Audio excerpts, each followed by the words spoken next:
Guys, no, meron tayo dito Mitsubishi.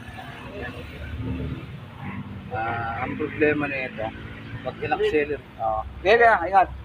Pag in-accelerate mo siya, ano siya, yung wala na siyang lakas, tapos mapalag-palag na yung engine.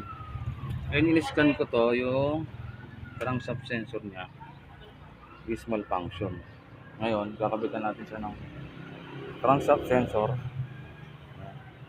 Lagay natin dyan. Tingnan natin kung ganun pa rin siya. Mitsubishi ito, no? Cedia. Yan. Okay. Akalasin natin. Tapos saka natin ipapalit. Itong bago. Yung bagong crankshaft sensor. Pinaypas ko na rin ito kanina. Pag pinabypass mo siya, nagkakaroon siya ng kislap dito. Nagkakaroon siya ng kislap. Ibig sabihin, yung harness ko, papalitan natin ito. So, tinesting ko na rin ito. Bali yan guys, yung... Hindi. Bali yan guys, yung...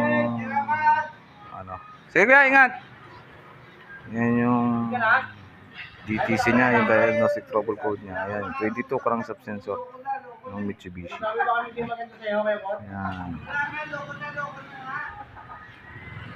Ayan yung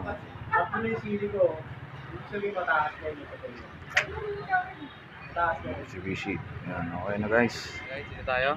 Ayan na rin RPM niya. Hindi nakatulad natin na back-weighted siya ngayon. Steady, stable na siya. Okay na siya guys.